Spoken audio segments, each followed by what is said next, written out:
with Python. And for this, you need to bring up the command prompt on your Windows machine. Use the start menu or the search option to bring up the command prompt. I'm going to search for C. Here is the command prompt. Select the command prompt and it will open up a terminal shell window. I'm going to go ahead and switch to full screen for this particular command prompt so that it's easier for us to view the commands that we type in. Here we are in the full screen of our command prompt. Now I'm going to create a directory where I'm going to store all of my demo files that I create in Python. Let's create a new folder here. You can call it anything. I'm simply going to call it demos.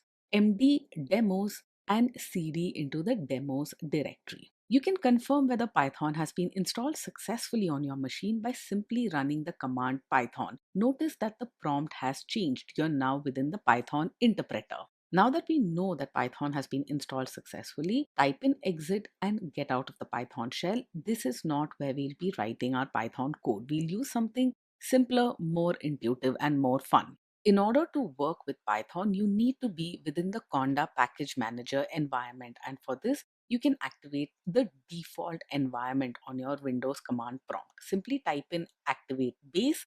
Base is the name of the default virtual environment.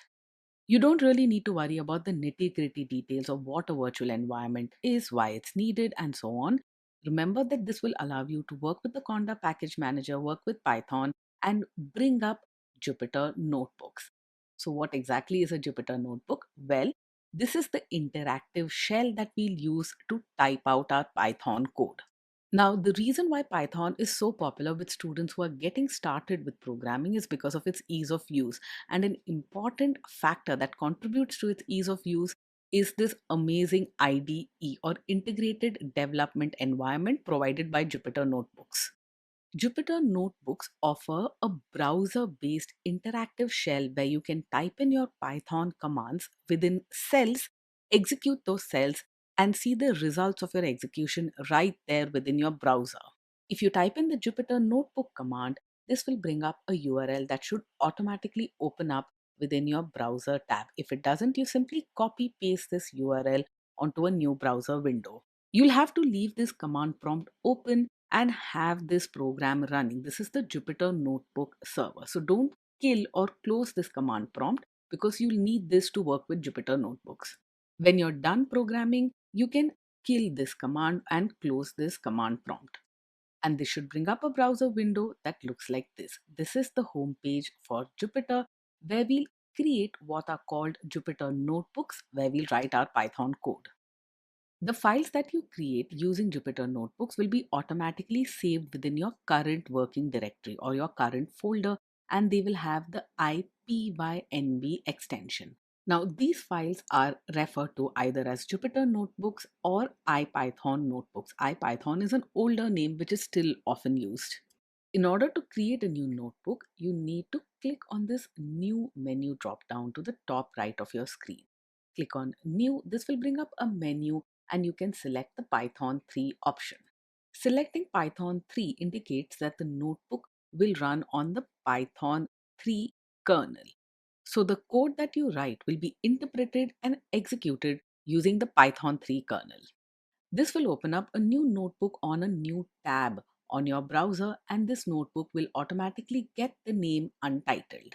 It's extremely easy to change the name and rename this notebook so that it has a name that is meaningful based on the demo or the Python code that you're going to write. Select the current name of this notebook, that is untitled, click on it, and this will bring up a little dialog, and then you can rename this notebook to be anything. Let's say you want to call it My First Python Notebook. Click on the rename button and you'll find that your notebook name has been updated. You're now ready to get started with coding. But how do you code?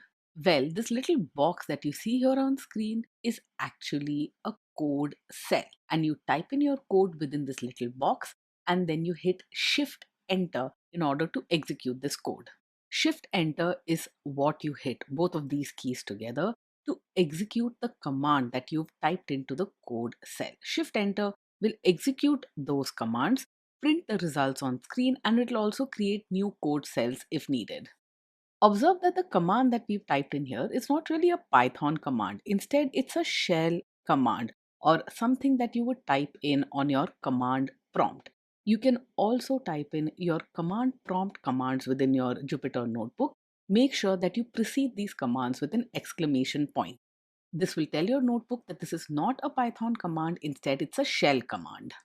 So we have exclamation Python dash dash version that will print out the current version of Python that we are using, which is Python 3.7.1.